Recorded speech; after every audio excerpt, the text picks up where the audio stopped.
No black cats, just straight facts. Triple P certified. Listen, we can talk about odds all day. It doesn't matter what the odds are. It matters what's gonna happen.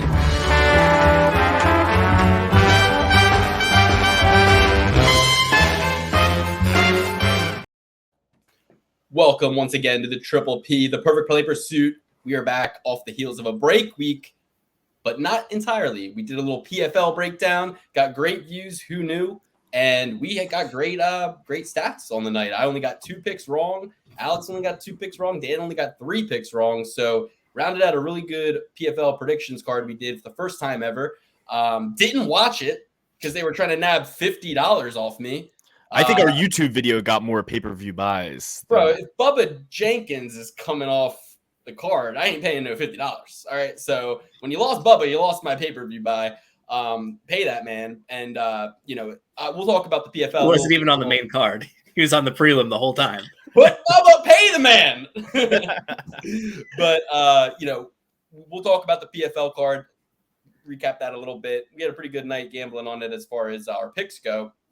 And then we'll get into UFC Vegas. Supposed to be road to the UFC event out there in China, I believe. But from the looks of it, there was a cancellation, a postponement of that whole tournament. So we are going into this card limping, guys. This is a cheeky little offering of 10 fights from the UFC so far. 12/9/2023, December 9th. If you're looking for the breakdown of this upcoming week's card, Arman Tsarukyan versus Beneil Dariush, stacked card that had some new additions to it, including Bobby Green taking on Jalen Turner now. If you want to see that breakdown, we already did it for you. It's right there. We gave it to you nice and early so we can get ahead of all those lines. But if you want to see us go through it again the week of, we're going to do that right after this show in the Fine Tooth Comb Club, found via the Patreon, patreon.com/perfect parlay pursuit. That's where you can get our open bets sheets. That's all the bets that we place during the fights consolidated for you in a nice one, simple to read Google sheet. That's where you can get the link to the bonus episode, which includes the week of breakdown. We try to get this episode to you for free on YouTube first, early, so you can see the lines, get the full analysis. But then the week of the fight, we hop into the Patreon, go through it all again, see if anything's changed as far as the fights on the card, or if the predictions we gave last week, we have changed our minds. Give it one last look through. Also talk about some hot TMZ topics of the sport. And boy, do we have a lot. Some that we might not even be able to save for the Patreon this week. We might need to give you a little taste of what is offered on the Patreon right here on the YouTube when we talk about our long-lost friend Ian Garry very shortly coming up. But guys, Dan, Alex, I want to get to you. What's going on, boys? How was your weekend, Dan? How was your break from the UFC this weekend? So we had a break week, and your boy broke even on all things non-UFC, talking PFL, college football, and NFL. So breaking even in 3 categories, of which I do not typically gamble, worthy of a sunglass pull down. I'll take it as a victory week. Very cool, very cool. So anything that you won big on that ended up, you maybe lost the winnings on later down the line. Like, for example, I picked and I put this in my Patreon open bet sheet because it was so sleepy this weekend. I figured I'd throw this in there for you guys. I picked every single game on Thanksgiving correct, bet them, barely bet anything because I don't bet football that much, so I didn't want to lose a lot. But right. Nice little 7x play, 6x play on all 3 of the games. Called them all right. Knew the Lions were not going to cover, let alone. I mean, I thought they were going to lose outright. I didn't. I took the spread, but I didn't. We'll get into this later. But anyway, I was the one to wake you up to that, by the way, as well. I said the Lions barely beat the Bears last week. You think they're? I'm the one who said that, bro. I said no. You're crazy. Watch the tape. I said the Lions. Go back and watch the game tape. But I want to put everybody on to this stat that I saw. Have you guys seen the stat about Jai Herbert? No. I'm going to pull it up. I'll find it on my phone. I'll find it. It's the backcountry banger. Not Jai Herbert, the football player. Jai. What's his Khalil name? Herbert. Wow. Josh Herbert? Or Josh Herbert. The quarterback for the Chargers. Josh Herbert. Yeah. The quarterback for the Chargers. That's Justin Herbert. Justin Herbert. I knew I got that wrong once I said it. I was like, wait. I confused you with Jai. I really threw you for a loop with Jai. I was like, where does the backcountry banger? Man, I send so many Instagram messages. It's going to be like nearly impossible for me to fucking find this. So if you're in the know in football, you know that it's not Jai Herbert's fault. It's his coach, Brandon Staley. I believe I got that name right. You did get Everyone talks about, hey, defensive coordinator, head coach, doesn't work in the league anymore. he's showing, he's at the front of the pack as far as all these blown games. I think more blame should be put on Herbert, but just like they put it all on your guys' alumni, Dan Quinn. I really thought I had this for you. Basically, the stat comes down to this. You guys can look this up on your own. But Chargers. Hold on. What? Did he find this? I don't want to butcher in his career by one possession? Is that what you're going for now? I want to say the exact things. I saw it. I thought it was pretty cool. But we're gonna break down Song versus Gutierrez, a 10-fight cheeky little offering for you guys. By cheeky, I mean butt cheeks. It is a butt cheeks card. There's no there.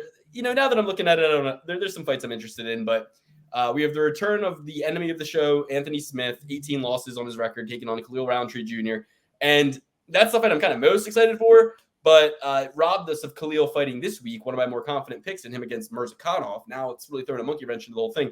But we're going to break down all 10 of these fights for you, give our predictions, and then hop over to the Patreon to do Comb Club, fine-tooth comb review of Dariush versus Sarukian, and we'll talk about all the hot topics as well. But first, PFL, any noteworthy things that stood out to you guys performance-wise from the card? I mean, I stopped watching after Pinedo, so I only saw the first 4 fights. I got all 4 of those correct. We picked Cooper on the card. Dan and Alex went with Brunson, but it was we looked at how small he was comparatively. I didn't see the weigh-ins at that point when I had picked him, so that was something that I probably would have looked away from. Sadibou Sai, who Sean Strickland said is like one of the best fighters he's ever sparred, dropped the ball. That was my underdog pick that I was highly confident on. But the 7-foot-tall Hernan Ferreira, who will be certified, taking a look at plus 200 odds, he got the win. So did Olivier Aubin-Mercier. So a lot of good value in that episode, a lot of good picks. Only one Triple B certified pick was wrong, and that was Sai. Anyway, moving forward into this card, I'm 171 out of 286 for the year, 59.7% accurate.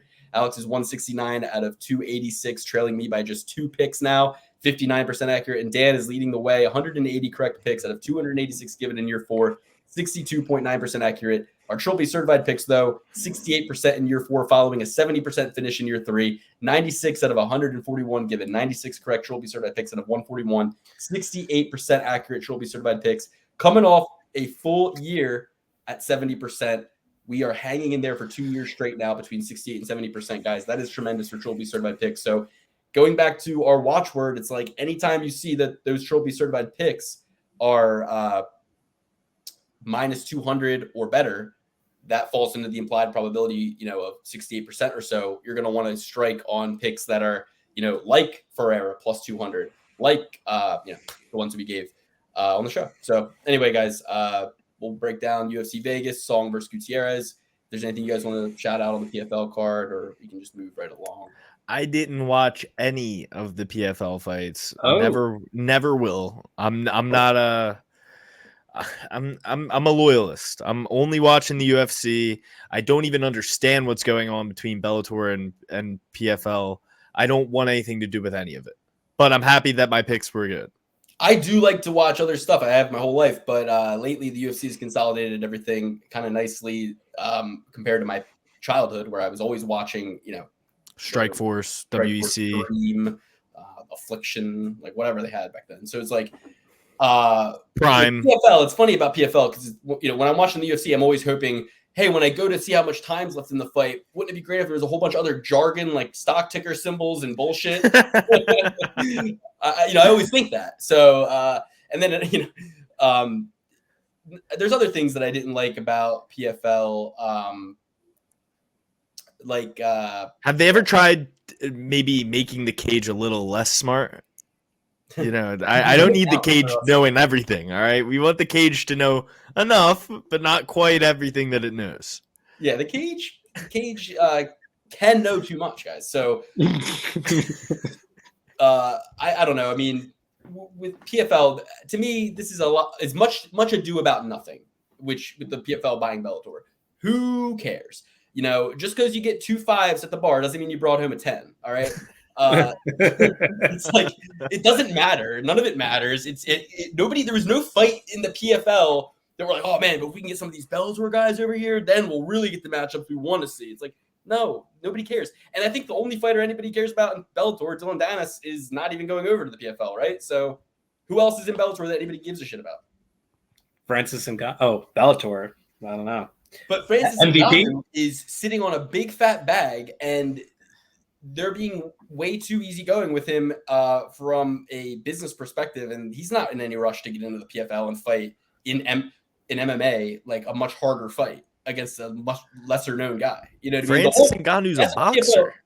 Francis Ngannou's a boxer, man. He's like the 15th ranked boxer in the world, and he's never won a fight. That's how stupid boxing is. They literally ranked him like 15 in the world. He's 0-1. Like, that's how dumb they are. That's how like bad they represent their own product. You know? Could you imagine somebody comes into MMA? CM Punk was 0-1, and we sit there and we go top 15. Got in there. He's popular. Top 15. I mean, I want to see the return of CM Punk. Honestly, am I the only? I'm in. And it's it's like if the whole reason for ranking Francis is to say, well, but he kind of won that fight, so we want to do something for him, then rank him number 1. Why is he 15? Put him 1. Like, you can do that too. Well, I guess they're saying, listen, he didn't win. He legitimately didn't win, but he had a very good showing against the best in the world. I guess that's like their rationale. I don't agree at all. Put him 2. He had a better showing than anybody else Tyson Fury's fought. Nobody else should be above him, if you know. Well, I would say, what's his face? Wilder, at least in the first fight, had a legitimate knockdown, not a little club in the back of the head that's basically a push down to the ground. But the thing is, Wilder in both fights was knocked down at some point or another in the fight. So Ngannou was never knocked down. So there you go. I don't think Wilder was knocked down in the first one. You don't think he was? I don't think so. But regardless. But guys, it is regardless because did he or did he not have something the size and shape of an egg weight when he went up against Francis Ngannou? He obviously did when he went up against Wilder. That's why you could see the dent, which was of the size and shape of an egg weight on his head. And that's why his head swelled up in the shape of the egg weight form. Oh my gosh. If it wasn't for a no good trainer and that crab in a bucket referee. A no good backstabbing trainer. Guys, if you haven't seen Deontay Wilder's speech after his fight, you gotta know that like the back of your hand. You gotta be able to say every line, hit all the beats, proper cadence. I can recite it for you if I needed to. So yeah, we'll break down this card, but there's something else we need to talk about. Should we get into it? Should we get into it? With our words. I'm not editing this. And if Layla comes after you, Alex, I'm literally not going to say anything. I'm not editing any of this, so be careful with your fucking words. If you watch this show, you know that we have felt the wrath of Layla as well. Me too. Ian. Me too. I know because it happened to me, Ian. Yes, you guys had both felt her wrath. No? Raise your hand if you're blocked by both Ian and Layla on Instagram. Okay. Now, raise both hands if you do not feel you deserve to be sued. Okay. Now that we've established that, we don't exist. We're not real. And no, let's get real for a second. That whole Dan, what do you think of the whole scene? What do you it's kind of tricky. You don't know. I have not legitimately read any articles. All I've seen was headlines. So I don't really know, which is to say I know nothing, right? I don't know anything. Guys, we need to get in touch with the MMA guru. We need to share the DMs that we've received. We need to submit our exculpatory evidence to his case. Get in touch with him. Let him know to get in touch, and we'll share the files. That's all we can say right now. This is an ongoing investigation. But I will say this. I just like that all of our enemies all of our enemies just fuck themselves, and we don't even have to do anything really. Like, we just sit here, we let them block us on Instagram, we let them block us on Twitter, and then we'll get a matchup like Johnny Walker versus Anthony Smith. We'll get the matchup of the century between what is his name, Ian Garry, and the MMA guru or Layla. Who knows which one? Sean Strickland. Who knows?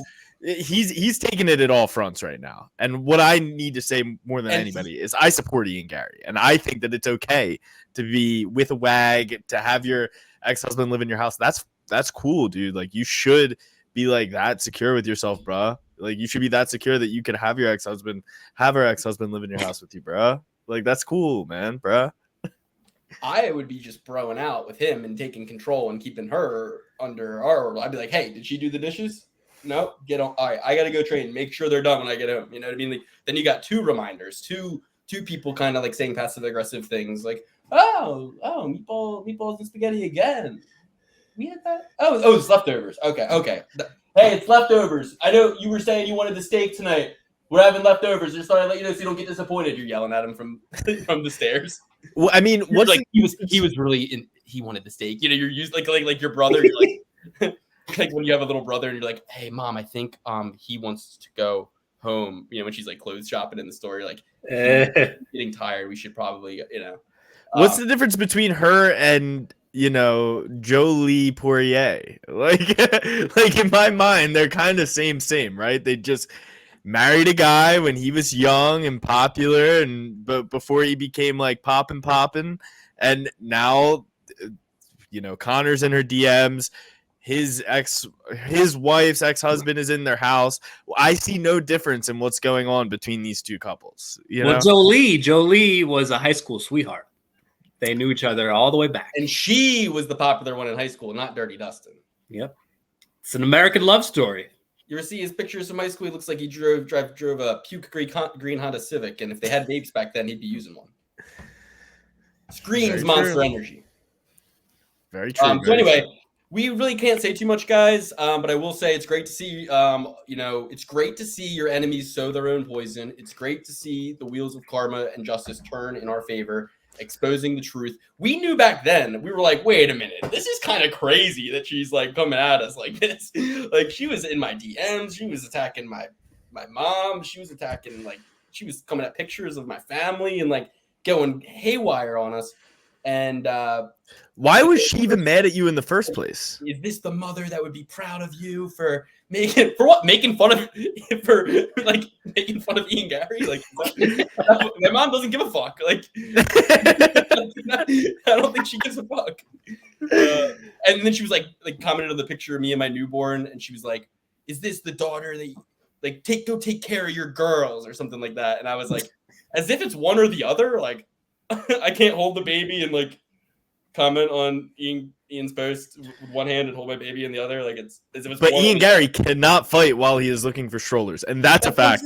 Right. So that's probably where she gets the because that was the whole basis of the argument, was that he wasn't going to fight and was going to look for baby strollers. And he was talking shit on Brian Battle. We first took issue with him, right? No, and he was talking shit on Brian Battle. He was like, "Lions don't lose sleep over the opinion is cheap. Yes. I'm over here looking for strollers. I'm not fighting. Haha." Yes, and we were just like, and all we said was that, you know, if you're an active athlete in the UFC, you should be taking 3 to 4 fights a year, every year, and there's no breaks. There's never any breaks, and more so it was about the softening of the sport in this weird way, as if like any of us care about baby shopping. Like, none of us care. Like we're not trying to make this into the NFL, where like it's like, get your grandma and your mom and your daughter, and it's for the whole family now. It's like, no, this is not for the whole family. It's not for the whole family. It's the Ultimate Fighting Championship. Think about those words, okay? Think about what those words mean.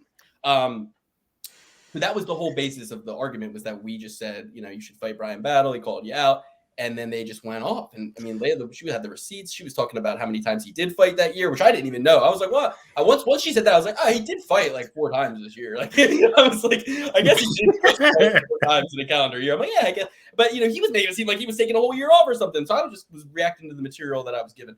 But it's funny because even then we kind of all like, I'm a nice guy. I was like, oh, you know, like, I don't need to be like riling this lady up. You know what I mean? Like, but then I kind of thought like, but she's kind of being crazy. No. Yeah, I don't even No one understand else knew. why she messaged you in the first I was place. like, this is crazy. I'm like, I'm nobody. I don't even exist. And and the thing is, when I got those DMs, I just was so thrown off. But I had nothing. Everybody loved E and Garry at the time. You know what I mean? I was just the hater at the time. Like nobody knew. Like I felt like I'm like maybe she's right. Like I don't know. Maybe And that's why I'm doing a 180. And now that everybody hates Ian Garry, I think I'm more Ian Garry than ever before. And now that everybody is like, you always were on him though to try to like piss us off or something. I don't know why, but now that everybody's on the shtick of like hating Ian Garry, I think I like him. No, I agree. I like him a lot more now. I think he's very endearing. I mean, I think it's fun. The perspective of the text that the DMs that we saw of him messaging Sean Strickland or whatever. He was like, "I'm warning you." Like, and everybody took that as like, "Oh, he's threatening to sue Sean River." It's like I took that as him being like a good guy to Sean and being like, "Sean, I'm warning you, man."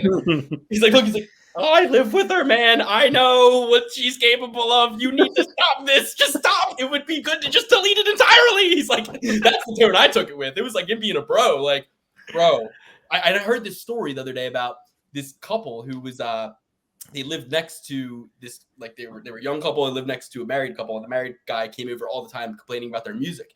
Then they got a divorce, and the married guy was like, "Hey, I just want to let you know that was fucking all my wife. I didn't care at all. Like, I'm sorry about that." That's the vibes I was getting from this situation. You know what I mean? I was like, oh, this is like he's just like, I just want to fight. I just want to be a famous fighter. I don't want this heat. I don't want this heat at all. You know what I mean? And it's like she's making the heat worse by drawing attention to it. It's like the Barbara Streisand effect, where Barbara Streisand had the picture of her house posted in a magazine or something, like on the internet or something like that, and she was like, "Fuck! Like I don't want people to see my house," and she freaked out about it and tried to get it taken down. But then now everyone's like, "Martha Stewart house? Like what? Why didn't you want me to see your house?" Like so now everyone's looking for the picture. Gotcha. Like all that Layla and Ian needed to do is shut the fuck up, let this wash over. New story next week. Doesn't even matter. Like no issue. People will not be talking about that. You know what I mean? Right. They'll bring it back up, but then by that time you can formulate your strategy. But they're firing from the hip right now, and it's making you're creating a lot of unintended consequences. When you open those doors, like now it's like bang, bang. Well, that guy's dead. That guy. Well, there's blood everywhere. Like you know what I mean? You can only open up Pandora's box once. And dude, Sean Strickland is pretty unfuck-wittable at this point. I mean, he's like the most unfuck-wittable UFC fighter on the roster. Like nobody gets away with saying the things that he says. Nobody. Sean Strickland will come out and be like, "In my past, I was an anti-Semite." You know what I mean? Like, go to your job and say that. See how that works. I don't know. Like, and people are like, "Man, what a good guy!" Like, they're like, "But he's good now." He's Jonah from Tonga. "I used to be bad. Now I'm good." he's like, "But I'm kind of good. He's like, "But I'm not that good." He'll tell you. Like, he'll tell you. Oh man, John Jones effect, man. People they don't like when people seem, and that's the real thing here, right? Fine tip point on this, guys, and we'll move on. What went wrong with the Ian Annally marketing campaign was that he is going the route of aspirational. Now in the UFC, there's only a few routes. There's aspirational. There's freak show, right? Like you could be like a Darren Elkins type. You could be like a fucking Chase Hooper. No. Well, he's different. That's different. He's good. No, that's different. I'm talking about like if you're a freak show like Darren Elkins or like fucking Sean Woodson. No.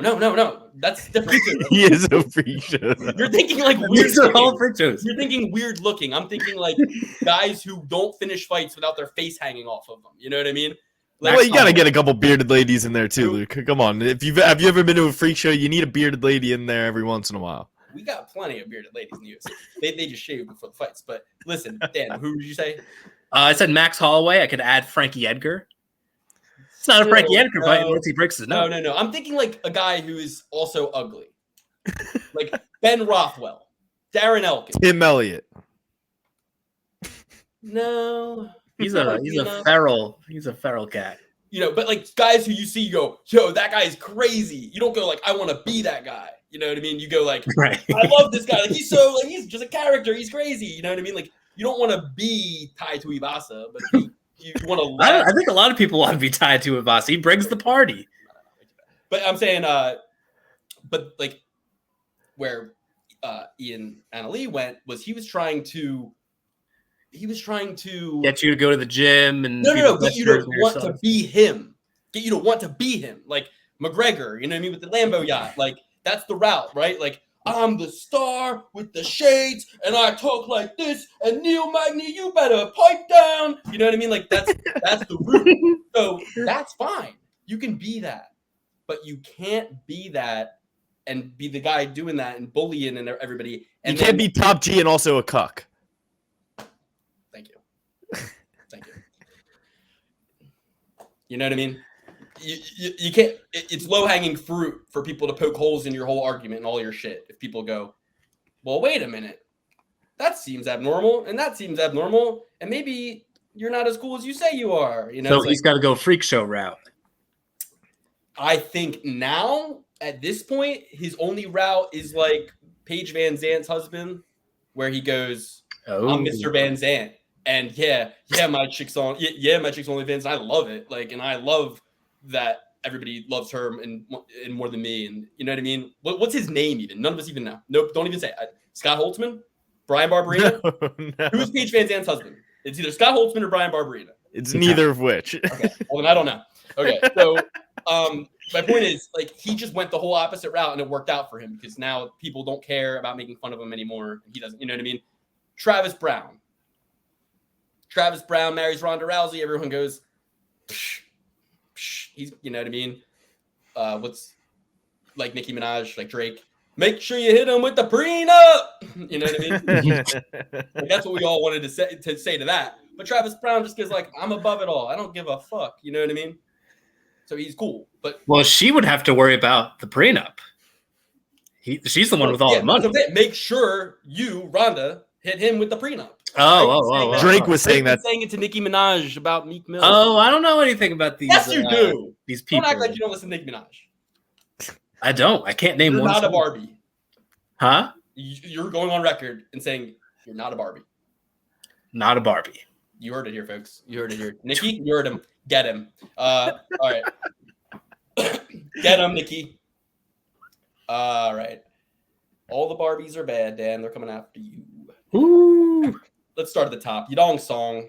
Alex, you mentioned we got a couple songs on this card. We had a couple parks on this card. And a couple Santoses.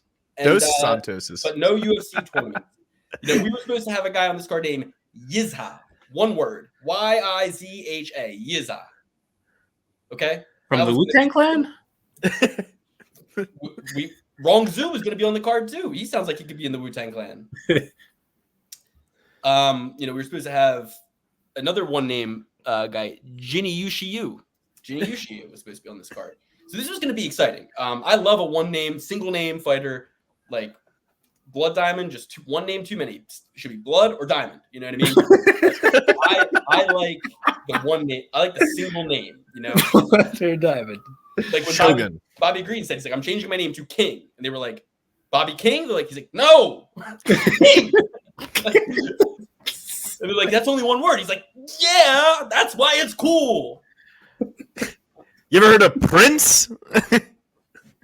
Queen Latifah. She should drop the list. Too many. But honestly, that kind of does help. Lizzo. It helps to add the Queen part because it's like, well, which Queen? Look, Queen Latifah. So Lizzo, it's a great one. Seal. Ooh. Sting. What's the Hold on, I'm gonna get one. We can't stop until Dan gets at least two. Alex, share that was good. Blondie. Ninja. How about that guy? The gamer guy. I honestly, when he did that, I was kind of like, you don't get to be ninja. Like, you don't get to just be like, I'm ninja. No. No. You can be like Like, he actually shouldn't have done that. That's not a good one because that's just like, you can be a ninja. You can be the ninja. You could be a type of ninja. You know, green ninja, black ninja, red ninja. But you can't be ninja. That's like saying I want to be ninja. All right, everybody, we got to get into this breakdown. So it's just 10 fights. Do them real quick. Okay, Yadong Song, Chris Gutierrez. Trying to find something to care about here. All right, they're both one loss and 4 wins in their last 5, and that loss is not one fight but 2 fights ago for both of them. So they're both coming off wins that are coming off of losses. For Gutierrez, it was that fight against Pedro Muniz, and what a boring fight, what a staring contest. Muniz does this to everybody he fights. Muniz should be cut from the UFC. He is not a good guy to have in the UFC because he's not exciting. All right, he's exciting sometimes. The fight with Dominic Cruz was fairly exciting, but really, he ruined the fight with Sean O'Malley. He had a boring fight against Gutierrez. He had a boring fight against what's his name, Cheeto Vera. Like I'm Cheeto Vera too. It's like he gets away with murder in there. Like for being, he's a fan favorite because of all the podcasts he's on. It has nothing to do. Like, because if you're watching a Cheeto Vera fight, you're only woken up by the finish. I mean, it's boring as all get out until the finish. Just so everybody knows that. Like, it's not exciting and it's lazy. It's a lazy style. You're watching Cheeto Vera style and you're going, do more. And I'm not the only one who thinks so. There's a man named Jason Perillo who thinks so. His coach. So just, I know I don't have a right to an opinion because I never, I don't have a right to an opinion. I'm just a guy on the internet in my mom's basement. But does Jason Perillo? Because Jason Perillo says, do more. Stop sacrificing rounds. Stop letting him win. Stop doing nothing. And that's the thing. It's not he's letting him win. It's that he doesn't have the answers in a lot of these situations because he's not as good as he'll tell you he is. It's not that he's lulling him to sleep, downloading him, blah, blah, blah, blah, blah, blah. No, because we saw what happened in the Corey Sandhagen fight. He got beat pillar to post. And that's somebody who is good. So yeah, you put Cheeto Vera in there against an aging guy like Frankie Edgar or an aging guy like Dominic Cruz. Yeah, he can knock them out after losing most of the fight. That's who this guy is, just so everybody knows. And I love Cheeto Vera. I hate that I have to say this. I like all of his friends. I love Action Bronson. It's like, I know I can't even hang out with Action Bronson now after saying this. So that kind of does it for me. Like I'm Action. I'm sorry, Action. I'm sorry, Bronzino. I know he's your boy. I'm saying this. Jason Perillo said the same thing. So it's not like, I'm not saying this because I don't like him. I'm saying this because I want him to fight like a bat out of hell from the first bell. Okay. And that's for everybody. There's literally no time to waste. We train all this time. You sit out, you wait 3 months, 4 months. And to get these guys to show up to work every 4 months for 15 minutes is like pulling teeth. They get in there, they waste the time, the 15 minutes. They're on union breaks inside the cage with each other, with a wink and a nod, staring at each other, throwing 11 strikes in a round. Guys, 1, 2, 3, 4, 5, 6, 7, 8, 9, 10, 11. Okay, I just threw 11. Seems like we have more than enough time to throw some more, right? Like we do.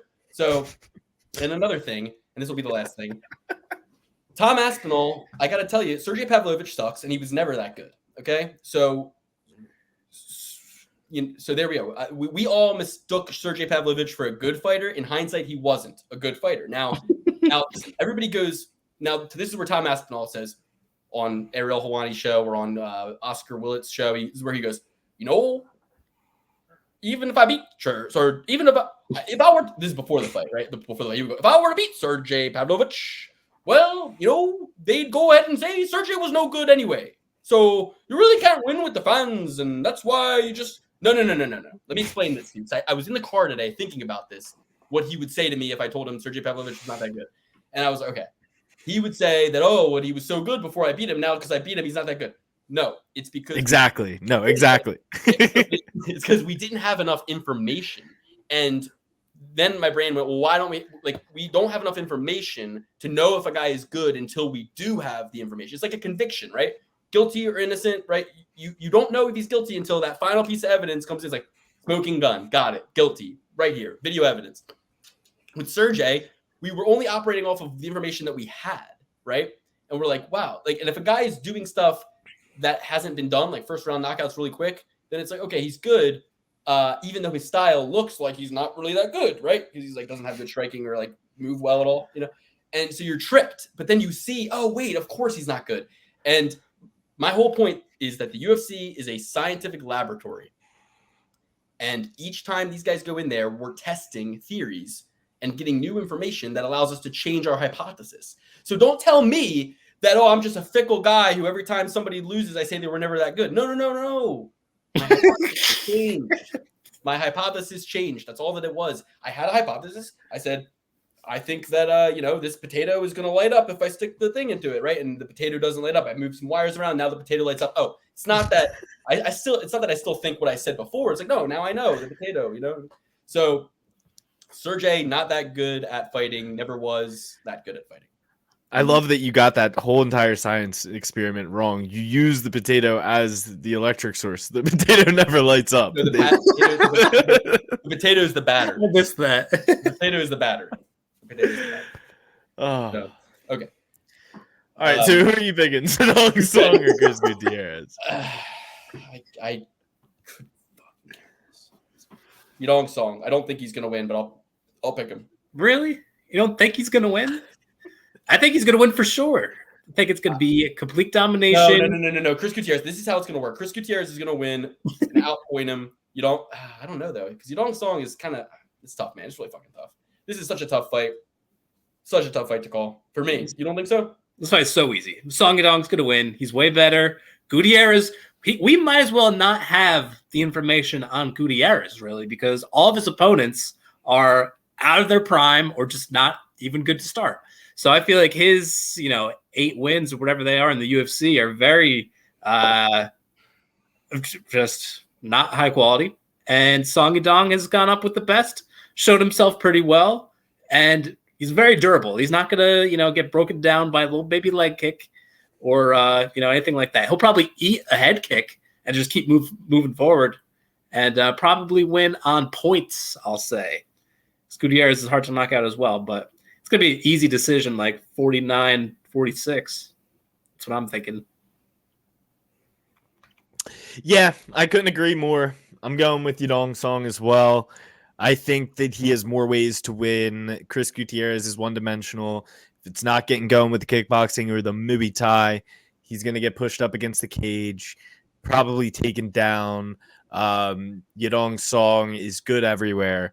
Yeah, and he's a decision machine.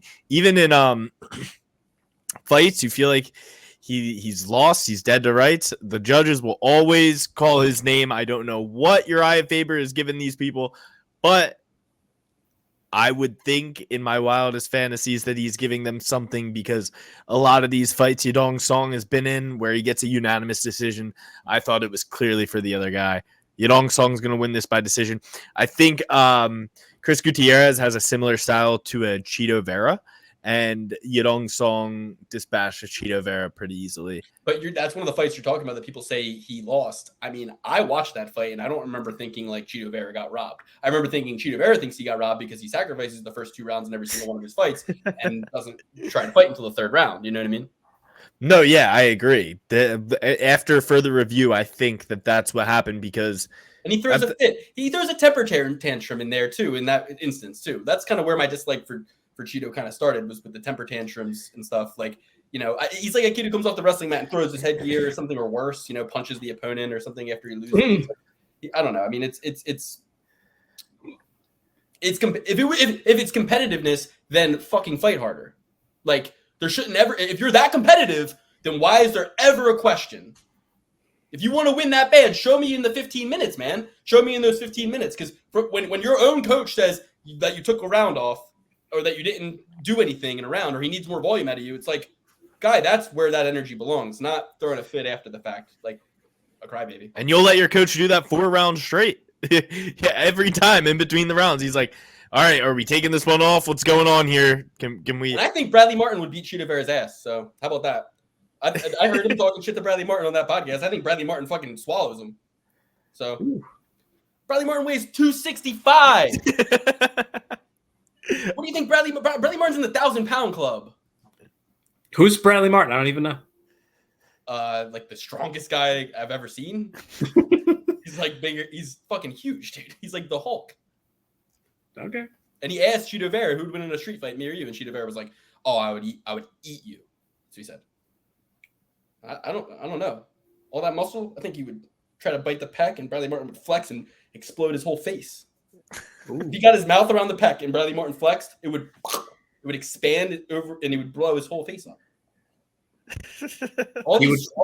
I can't wait till, dude. If I'm Bradley Martin, I'm training every day Brazilian jiu-jitsu in the gi with all these with like, you know, the oldest guy I can possibly find, a 70-year-old man, and I'm gonna get him to teach me all the most sophisticated jiu-jitsu moves. And I'm just gonna keep talking shit to these guys and just act like I'm not training at all and just keep working out. And then you're going to catch one of them, one of these 170, 155, 140. No, none of those guys, because those guys are all really like 200 pounds. You're going to need to catch a 125, 135, 145 guy because they're actually like 170. And then he just grabs hold of them and bear hugs them, and they're like, ah! You know what I mean? Yeah. The only question I have is, do you want to be an Ultimate Fighter? Me? I'm just saying, all these boys, all these Cheeto Veras out there, not going in, putting in the full 15 minutes. As Dana White would say, in the original Ultimate Fighter, only got one question. Do you want to be an Ultimate Fighter?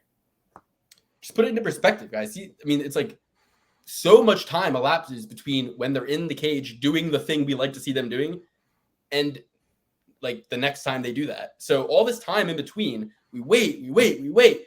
And then they get in there and look like they don't even want to be there. That's immediate cut. We don't need anybody here. Go. You want to go? Send them all out the door.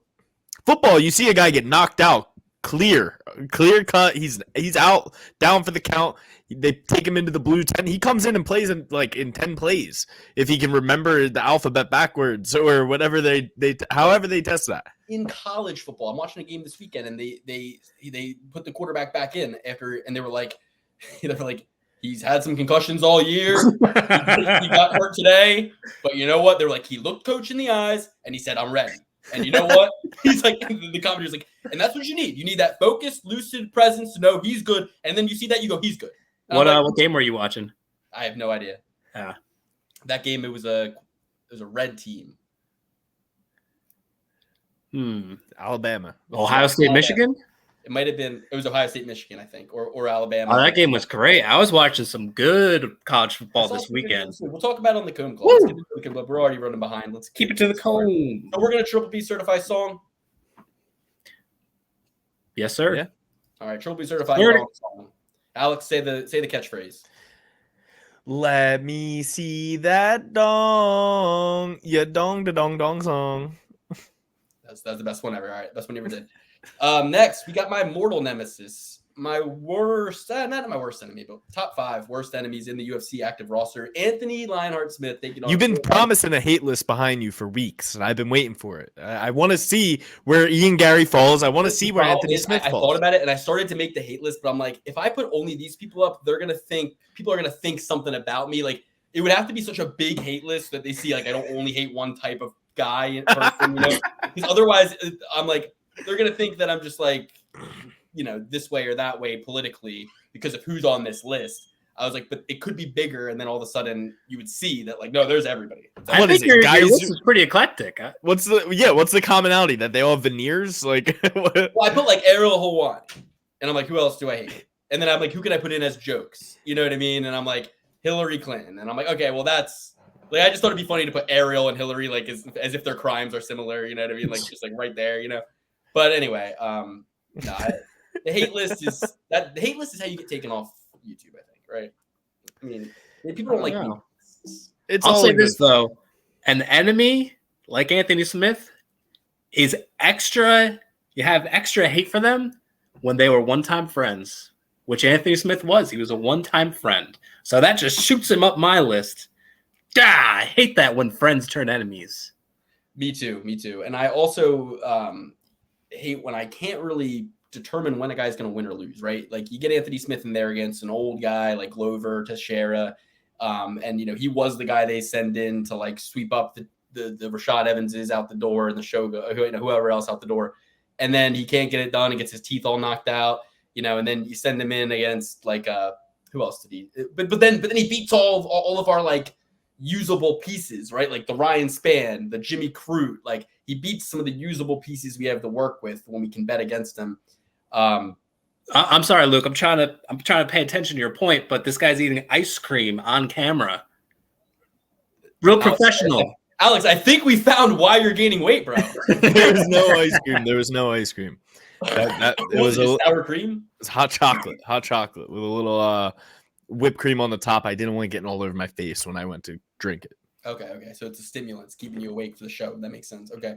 So Excused. I'm going Khalil Roundtree. I'm going Khalil Roundtree emphatically. I'm going Khalil Roundtree by knockout. That's my hope, my prayer. He was getting ready for a fight. I had him in that fight, which will be certified him against his previous opponent, as Matt Mirzakhanov. So I'm sticking with Khalil. I promised Anthony Smith that I would. This is a direct promise I made to him via Instagram direct messages. I said I would never bet on him again. I've kept my promise, and I kept my promise, and now I'm continuing it. So, luckily for me, I have not been beholden to that promise. Never made that promise. Therefore, I'm going to pick Anthony Smith to win this matchup here. I think Khalil Roundtree, this is not a good matchup for him, right? Anthony Smith is going to tower over him. He's going to have weight on him. All right. Roundtree is very knockout reliant, much like Sergey Pavlovich. Anthony Smith, being the bigger guy, being pretty durable, all things considered, I think is going to be walking through these Muay Thai shots or whatever style that Roundtree comes out with. He's always mixing things up. And I think Anthony Smith is going to smother him, and the ground game will be in effect in this matchup, let's say. So I'm going with Anthony Smith. I know it pains Luke to hear these wise words, but they are damn true. Hold on. We got some cocoa in your breath. In your mouth? Yeah, I got a little cocoa throat. Yeah, I'm gonna go with Anthony Smith as well. I just don't see too many dimensions to Khalil Roundtree's game. It's going to be a knockout dependent fight, or just an absolute clinic of striking for 3 rounds that wins him a decision. But I don't think he will be able to keep Anthony Smith off of him for that long. For the whole 15 minutes. Anthony Smith, you would think that he's a lot older than Khalil Roundtree, because God, he's ugly as hell. But he's uglier than sin, man. Like there's no way he has to have seen something or been around for something with the UFC brass that he shouldn't have seen. That is the only reason I can imagine he's on TV. He should never be in front of the camera. He has a face for radio. But he's got a heart for the cage. He's got a lion heart. I'm going with Anthony Lionheart Smith. I think that he's going to, like Dan said, be the bigger guy, put the pressure on Khalil Roundtree. Khalil Roundtree used to be like 300 pounds. He's going to need every pound of that to get Anthony Smith off of him in this one. Anthony Smith. Interesting. And I don't like that. I don't like it one bit. I hate Anthony Smith just as much as the next guy. Probably more. I'm not back from my union break, but real quick. Now, here's a matchup that I would bet my life savings on who Luke is going to pick. Hey. What? Hold on. I have something to say about Anthony Smith. So, he's hanging out with Chael Sonnen. He's hanging out with Michael Bisping. He's very much in that media circle. He's hanging out, not only doing a podcast with Bisping outside of the UFC, but he's got jobs inside the UFC. He's got mentors like Chael Sonnen, the great Chael Sonnen, and really Chael is still cleaning out his closet. You know what I mean? He said on his show, he was like, if me and Ariel can't get over this, then we're friends. We were never friends to begin with if we can't get over something like this. And that's the thing I'm going to caution you with, Chael. I don't think you and Ariel are going to get over this. And I think you said it yourself. You were never friends to begin with. Because a guy like you and a guy like Ariel could never truly be friends. You disagree on a philosophical, fundamental levels. And it'd be one thing if, that is just where it ended. But Ariel is kind of an agent of his own philosophy. And you are one of yours, I would hope and pray for the sake of this world. So that's where the rubber's always going to meet the road. And you're always going to get into these arguments because you're not really arguing about anything but philosophy. So with that said, Anthony was friendly to the show at one point, and I think he might still think we're friendly. We kind of left it on a friendly note. He doesn't watch the show. I don't think he's heard he was doing something that I've seen quite a bit. It's you got somebody coming at you. You want to make it right so they stop coming at you. And that's what I want to show him, hey, I'm a human being on the other side of this, as if I didn't know that. yeah, like, oh, I'm so dumb. I didn't know you were a human being who had feelings. Yeah. Like we made the video, Anthony. The title of the video, guys, was Anthony Smith Sucks, because we all Triple B certified him early days of the show against Alexander Rakic. A fucking, in hindsight, that just sounds like so dumb, right? Like it just like it might have been against Glover. No, it's him against Rakic. I promise you, because Okay. it was literally that dumb. Okay. Like Rakic, a stud, and the exact fighter you would like pick to beat Anthony Smith, like badass. Like, but we just thought, hey, this is the moment where he hits that veteran and loses a decision or something, and it was exactly the opposite. He won by doing the veteran tactics. He was the one stalling Anthony against the cage. Anthony gave up on himself in that fight. So we were hurt because we gave him a very coveted position in the early days of the show that we still take Triple B certifications very seriously, and we Triple B certified him. He lets us down in a fight where he showed no effort, and we said Anthony Smith sucks. You know what I mean? That's what we said. And then he comments on the video. He goes, "Nice guys," or he DM'd me on Instagram, I think, and said, "Real nice guys," or something like that. It's like, and I was like, "You were Triple P certified." I responded. I said, "You were Triple P certified. The time for being nice is over." Okay, we were very nice when we Triple P certified you. We talked about all these good attributes and ways you're gonna win, and you didn't do them. You made liars out of us and made our fans think we're dumb. Now we have egg on our face because you didn't want to do your job and fight to the best of your ability. And Anthony, if that was the best of your ability in that Alexander Rakic fight, I will shut my mouth forever. But you and I, in your heart of hearts, know that you gave up on yourself in that fight, you quit in that fight, and you didn't show 100% effort. Now, you knew you were going to lose, and you decided to lose. And you decided to lose in a way that was okay with you. And that's fine. We've all done it. I do it on much lesser levels in my own life. Many times I do it. I don't even get out of bed some days. But we offered you, an olive branch, and he was going to come on the show. We had this whole skit worked out for Halloween, and he was like, "That's hilarious." He's like, "That's hilarious." And then he just kind of like didn't do the skit like with us. I guess I'm mad for not participating in my skit idea. And he didn't even really say no. He just like hearted the message, said like, "That's hilarious." I didn't follow up, I think. So my point is, I was trying to say that it pains me that we have so much love for Chael and so much hate for Anthony, but I don't think it's real hate. I think it's just kind of like what Chael was saying. Like, hey, if we can't get over this, Anthony, we were never friends to begin with. Then I guess. You know what I mean? Because like then we were then why did my original video Anthony? Then why did that hurt you at all if we weren't friends? If I'm just nothing and that was just a nothing thing, it hurt you because it was coming from me, Anthony, somebody who Triple B certified you, and that's what hurt the most. And I thought we had rapport. So that's so I'm picking Khalil Roundtree, and I hope he knocks your ass out. My point is the whole point of all that was he's got Bisping, he's got Chael. That's all you really need to know exactly how to manipulate, how to work the system a little bit. You know what I mean? Why is he taking a last minute fight? Because here's why. That's exactly how you manipulate the system. It's exactly how you do it. What does a last minute fight allow? It allows for a freebie. You lose, no, not going to count against you. More money. Hey, I'm coming in last minute. Got to give me more money. And your opponent has no fucking clue that you were coming in. You could have been at least preparing to fight. And with the idea that it could be anybody, which is like preparing you for it. Really, surprise is the most powerful element in the art of war. If you read Sun Tzu's Art of War, surprise is the most powerful element. Why? Because if you can surprise your enemy, you're attacking him when he doesn't know he was going to be attacked.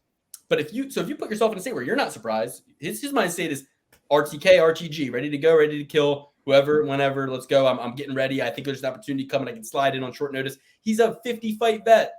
You think he doesn't know his body and how, if he's ready and how to get ready and how to kind of keep the simmer on, you know what I mean? Brings you good favor with the boss too, especially in a wide open division like light heavyweight right now. And he's got advisors and people who can go, yo, Khalil actually sucks, dude. He actually sucks. You got this. You know what I mean? Like he can get that confidence and get that kind of like little intel. And he's also just knows from like being around the sport and being an analyst and shit, like who his best matchups are and what fights he can do this with and what fights he can't, right? He must see a path.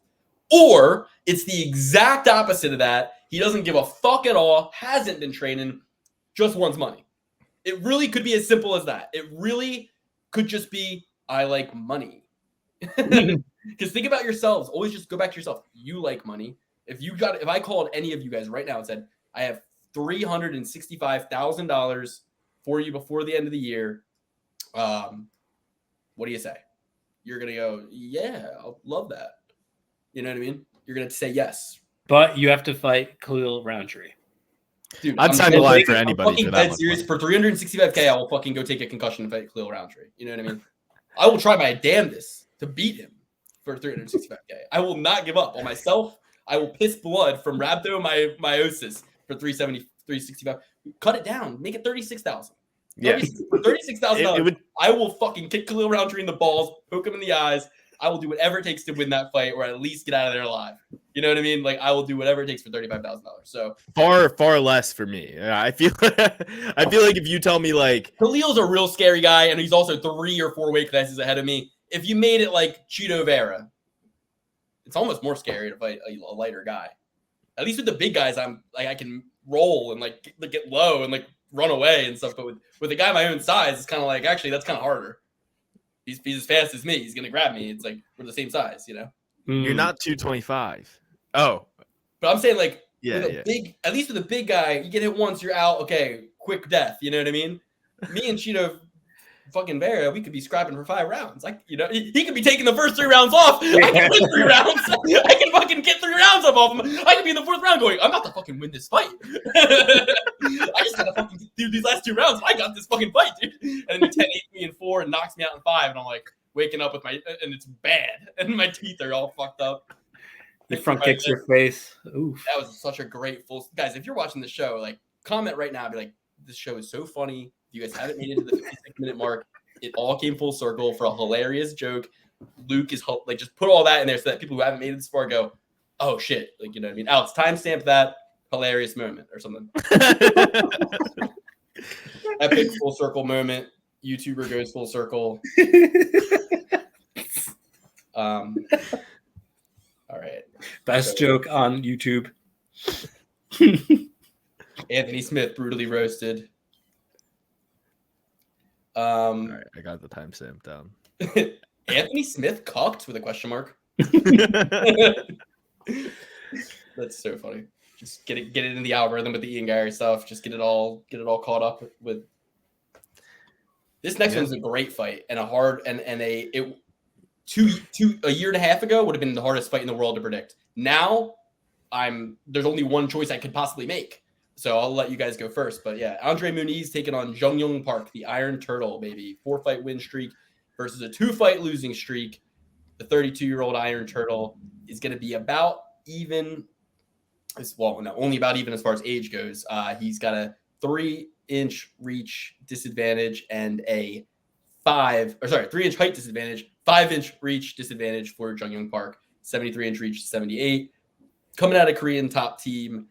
4-fight win streak, which includes the likes of Albert Duraev, Dennis Chalulin, Joseph Holmes, Ugly Man Joe, and Eric Anders by split decision. You'll remember that one. I certainly do. I won a big amount of money on him that night. And everybody else is mad. And now Eric Anders is our friend, but he said it was chill. So go watch the Eric Anders episode. I swear to God, I brought that up. I was like, I did pick against you in the Iron Turtle fight, and I just kind of I moved on to like 3 other topics. I buried it, and I was like, but anyway, Anyway, yeah, let's do it. So what do you guys think? Yeah, I mean, I think this looks too easy, right? You got Andre Muniz, his stock is hella low. Jung Young Park, his stock is pretty high on a 4-fight winning streak. His last loss was to, Robama Cop, and before that, it was Fluffy Hernandez. So this guy has been taking care of everybody. Marc-Andre Barol, he's been on a bit of a heater himself. Tefan and Chukwi, we have respect for him. Dennis Chalulin, yeah, he did get his ass kicked like a couple weeks ago, but not the worst dog opponent in CLD. Yeah, exactly, and on very, very short notice. Like, we're not putting too much weight into that loss, Dennis. Don't worry. But yeah, I think that this is way too easy of a pick, so I'm gonna go with Muniz. I feel like Jung Young Park should be a favorite in this fight. He should be like a minus 400 favorite. I'm going to get Andre Muniz at like plus 280, plus 270, and he's going to come out there and he's going to shock everybody. This is one of those fights where you want to throw the baby out with the bathwater. Do not throw the baby out with the bathwater. His last 2 losses are Paul Craig and Brendan Allen, 2 savages. Brendan Allen's probably next in line for a title shot. I I got to roll with Andre Muniz on this one. Dan. Get your hands off that baby. I'm going with Jun Young Park. I think the wrestling is going to keep him safe. All right. We're not going to be in any armbar positions. Jun Young Park, he might even get top control at some point here. And Muniz will just be A-okay with his praying mantis legs, trying to do stuff from the bottom. Not going to happen. Young Park, the Iron Turtle, one of the most well-rounded fighters, one of the most unheralded fighters based on how much publicity versus the skill quality of his resume is concerned. Young Park is going to be blasting this kid left and right with the hands. I think we're going to see a very precipitous drop of Muniz. 2 years ago, when he had back-to-back armbar victories, we would say on the show, right? We'd say, if a guy like goes for an armbar, we'd be like, bro, can you nobody gets an armbar in the UFC. You're not Ronda Rousey. This isn't women's MMA. You're not getting an armbar on a grown man. Enough. Stop going for armbars. You're sacrificing position for the submission. That's not in the rules. Don't do that. It's position over submission. And we get so mad at guys who would do that. But I would say, I'd be like, you're not Andre Muniz. I would say, I'd be like, he can do it. Okay. Andre, he gets a pass. Andre Muniz can fucking go for armbars. Okay.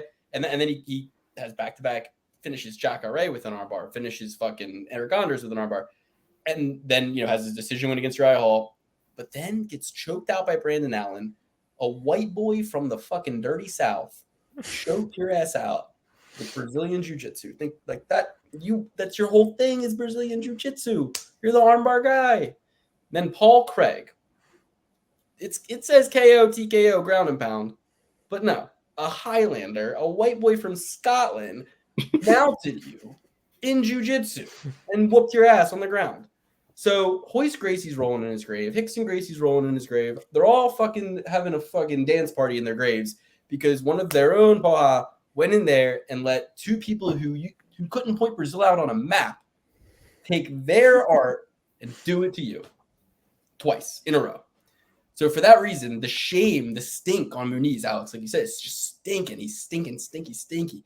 And Park, oh, my beautiful Park, man. I look at him. I love you so much, Iron Turtle. It broke. I love Gregory Rodriguez. So when they fought each other, I'll never forget. I'm sitting in a winery, in this barn in a winery, watching it on my phone. And I'm like, oh, no. And I didn't even pick Iron Turtle in that fight, I don't think. But I'm like, no. Just at how bad the knockout was. And everybody looked at me. The whole bar just looked at me. And I was just kind of put my phone in my pocket, walked outside. But that hurt me because I love Jun Young Park. I bet on him pretty much every single fight he's had, except for that one, I think, and won with him as an underdog. Alex, you mentioned, his fights, those opponents that you guys mentioned that he beat. You got to remember, he was a dog or a pick'em, and that's why you said his stock was high. And I think you're right because from our perspective, we're too close to the forest to see the trees because we love Jun Young Park so much on this podcast. So I'll bet when this fight breaks, he's an underdog yet again, plus 150, plus 180. Pull up best fight odds. I'm gonna check it out right now. Park is minus 250. Are you dead serious? Yeah, I'm dead serious. Well, then he's not the bet in this situation. Unfortunately, he's not the bet in this situation. That's outrageous. That's not what the line should be in a fight like this, in my opinion.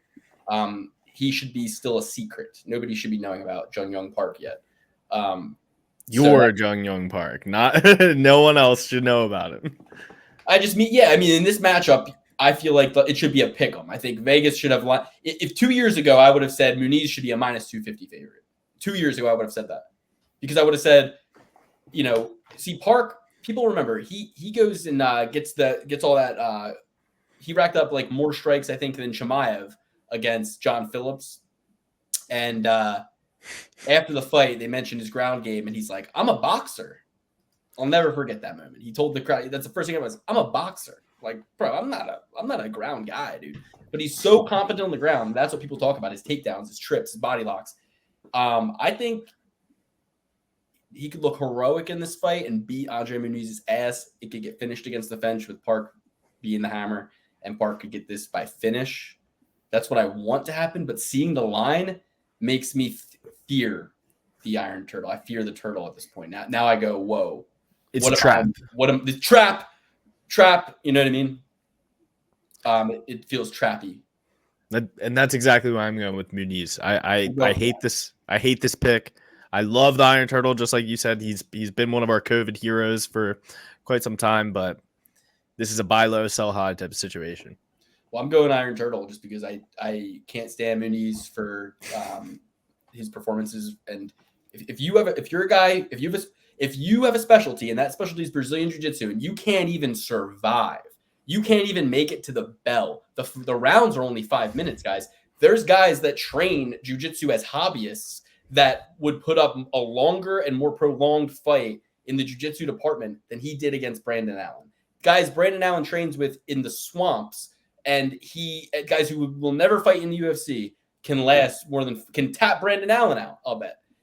So my point is, like, you got to put up effort in there, and you have to at least fight in a way where you're not getting beat at your own game in embarrassingly quick time. You know what I mean? You got to be at least able to defend a rear naked. You got to be able to defend a rear naked choke. You got to be able to defend. You got to be able to defend these moves like competently to survive. At least they can have your back. They can have your back. They can have side control. They can have mount. Sometimes you got to be able to do the thing they teach you on day one, or at least put up more of a fight. All right, so. Dan, you're going Park. I'm going Park. Alex is taking Muniz. I feel good about that. Nasrat Haqparast, Jamie Mullarkey, a fight that was supposed to happen, I believe. And Jamie Mullarkey had to pull out now, or Haqparast had to pull out? Mullarkey, I believe. I remember breaking this one down.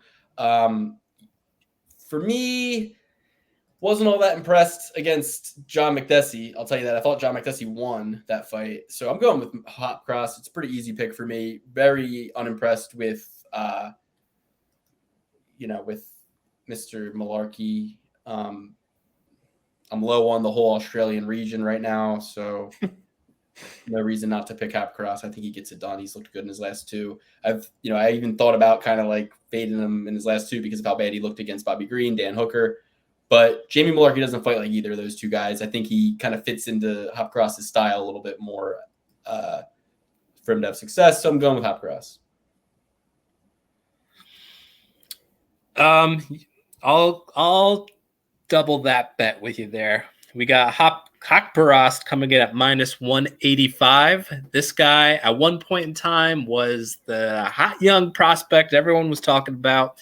Takes a couple losses against King Green and Dan Hooker.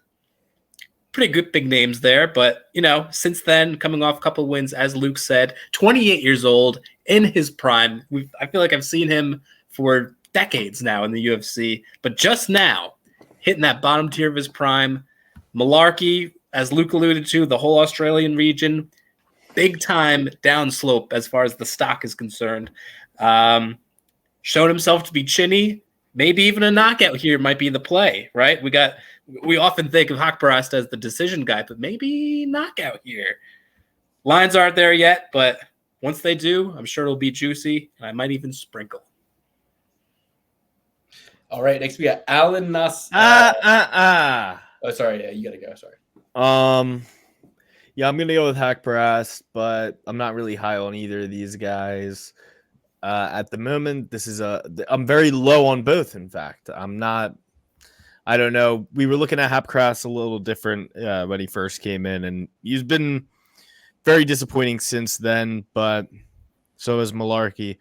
I'm going to go with Haqparast here, but probably not going to be too heavy on my betting sheets. Yeah, it feels weird going with him because I think Mullarkey gives a fuck more and is tougher. I don't think he's a better fighter though. So It depends how Haqparast plays this. I think he is the more technical, the more technically sound fighter and can outclass Mullarkey a little bit. But I think Mullarkey could be here for it for 3 rounds, and it could end up looking bad for Haqparast. My least favorite thing is these guys like Haqparast who act like they know something we don't know, act like they're too smart for the game. They're just as dumb as every other fighter. They're really not all that smart. I hate these types of guys. Too much downloading in there. Too much pointing and trying to get in and get your shots. Dude, the shots, just fucking fight. What's going on here? From the bell. Go. Get him. There he is. Like, what if it's like he's got your wallet? Go. Like, you got to get that wallet back. Like, you're not gonna just be like, all right, where's the wallet? Like, no, get him down and pull him into a pulp, and then look for the wallet after. When you know what I mean? Like, anyway, Tatsuyu's Yar, best lips in the game. I mean, the smackers on this kid are just luscious. They are kissable. They're everything you'd ever want.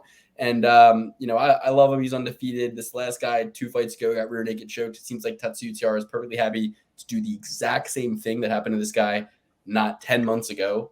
I think Taira is even more capable of doing it and is a beast. Let's, let him miss weight again like he did his last fight, 130.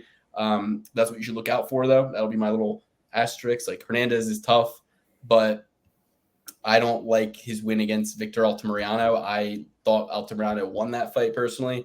So, split decision win to get into the UFC, split decision win in his first fight, gets submitted by a rear naked choke. And then his Dennis Bonder fight, it says he wins by technical decision. What happened in this fight? I can't seem to remember. I'm going to look it up right now. I don't remember that either. Says... While the fight originally appeared to be a TKO finish for Hernandez, it went to the judges' scorecards due to an inadvertent headbutt at the end of the fight. All right. So, Bonder, don't be a bitching about headbutts. Hernandez. Oh, I remember that, actually. Fair and square. Hernandez, clean win. No fucking controversy there. So, yeah. How is it like a technical decision? Oh, because it was so he couldn't continue from the headbutt. They went to the scorecard. No. Yeah. They probably were. The infraction probably happened more than halfway through the fight, so they went to the scorecards. But that doesn't make any sense if it says it was originally scored a TKO.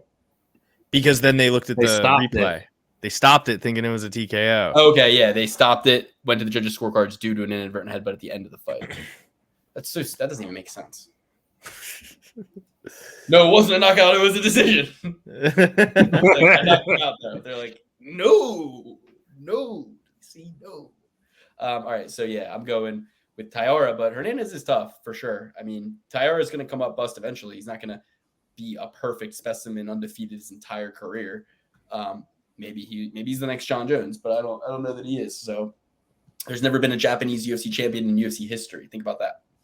So, and don't come at me with fucking what's his name, Inoue or whatever, or somebody who won the fucking Grand Prix or something like that. Don't come at me with shit like that, all right? Because I'm talking about modern era. Okay. So I'm fucking tense today, guys. I hope nobody took anything personally at the beginning of the show, especially Cheeto Vera and Action Bronson. More so Action Bronson, but I just hope that everybody's cool. Because I do respect those guys. I'm gonna go with Taira too. Dan, what do you think? Oh, that's all you got?